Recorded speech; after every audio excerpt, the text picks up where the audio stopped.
নবীজি মসজিদে হারামে প্রবেশ করলেন। সব নেতারা কলা পাতা কচু পাতার মতো থরথর করে কাঁদছে। হুজুর জিজ্ঞেস করলেন, ও কুরাইশের নেতারা, আমার কাছে আজ কি ধরনের ব্যবহার তোমরা আশা করো? তারা বললেন, ওদের রূহ কি আছে ভিতরে? সব ঠোঁটের কাছে এসে গেছে। বলছে মুহাম্মদ সাল্লাল্লাহু আলাইহি ওয়াসাল্লাম, একজন উত্তম ভ্রাতা, একজন উত্তম ভ্রাতুষ্পুত্রের কাছ থেকে যে ধরনের ব্যবহার আশা করা যায়, আমরা সেই ধরনের ব্যবহার আপনার কাছে আশা করি। নবীজি বললেন, কুরাইশের নেতারা শোনো, তোমাদের ব্যাপারে আমি আজ সেই কথাই বলবো যেই কথা বলেছিলেন আমার ভাই ইউসুফ আলাইহিস সালাম মিশরের প্রেসিডেন্ট হিসেবে। তিনি সিংহাসনে বসা, তার সামনে তার ভাইরা যখন তাকে না চিনে, তার কাছে যখন এসেছে খাদ্য খাবার নেওয়ার জন্যে, উনি তো ভাইগুলোকে চিনে ফেলেছিলেন। তিনি ওই 11 ভাই যারা তাকে কুয়ায় ফেলেছিল, ওই 11 ভাইয়ের ব্যাপারে আমার ভাই ইউসুফ আলাইহিস সালাম যে কথা বলেছিলেন, তোমাদের ব্যাপারেও আমি আজকে সেই একই কথা বলবো। লা তাসরিবা আলাইকুমুল ইয়াউম, আজ তোমাদের বিরুদ্ধে আমার কোনো অভিযোগ নাই, তোমাদের বিরুদ্ধে আমার কোনো বিদ্বেষ নাই, তোমাদের বিরুদ্ধে আমার কোনো প্রতিহিংসা নাই। সবাইকে মাফ করে দিলাম। আবু সুফিয়ানকে মাফ করে দিলাম। আবু সুফিয়ানের বাড়ি যারা আশ্রয় নেবে তাদেরকেও নিরাপত্তা দিলাম। সুবহানাল্লাহ। রাহমাতুল লিল আলামিন কাকে বলে? নবী করিম সাল্লাল্লাহু আলাইহি ওয়াসাল্লাম অত্যন্ত বিনীতভাবে প্রবেশ করলেন মক্কায়। সাথীদের বললেন, আমার সাথীরা, আমার বিনা অনুমতিতে কোন বৃদ্ধ,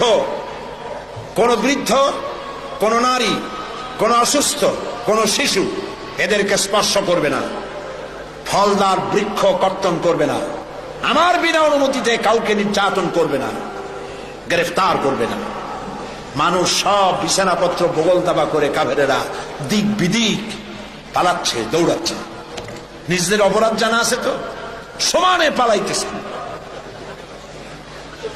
নবী করিম সাল্লাল্লাহু আলাইহি ওয়াসাল্লাম দেখছেন এক বুড়ি 2-3টা বোঝা মাথায় উঠায়, ঘাড়ে উঠায়, পড়ে যায়। নবী করিম সাল্লাল্লাহু আলাইহি ওয়াসাল্লামের রহমতের নবীর দৃষ্টি আকৃষ্ট হলো। উঠ থেকে নেমে এগিয়ে গেলেন বুড়ির কাছে। বুড়ি, যাও কই? বুড়ি বলছেন, তুমি কোত্থেকে আসছো? তুমি জানো না আব্দুল্লাহর পুত্র মুহাম্মদ এসেছে সাল্লাল্লাহু আলাইহি ওয়াসাল্লাম। আজার উপায় নাই, কাফের যেখানে পাবে সেখানে কাঁদবে। আমি আমার নিরাপদ জায়গায় পালাতে চাই। হুজুর বললেন, আমাকে দাও বোঝাগুলি, তোমার একটু আউগিয়ে দিয়েছে। বোঝাগুলি হাতে নিলেন, পথ চললেন। কিছুদিন গিয়ে মহিলা বলল, এটাই আমার নিরাপদ জায়গা, রাখো। রেখে দিলেন। বুড়ি কিছু পয়সা বের করে বলল, নাও কিছু পারিশ্রমিক।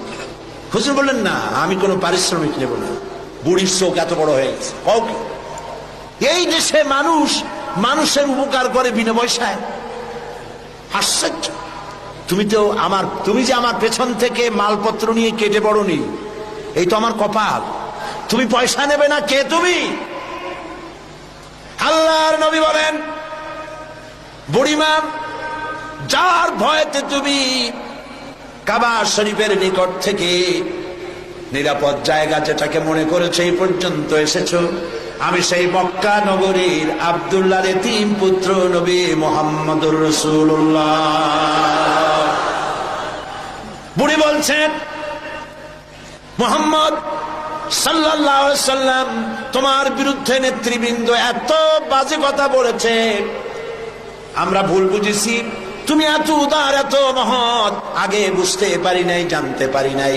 ভুলের মধ্যে ছিলাম, আমি আর কাফের রইলাম না, আমিও মুসলমান হয়ে গেলাম। লা ইলাহা ইল্লাল্লাহু মুহাম্মাদুর রাসূল।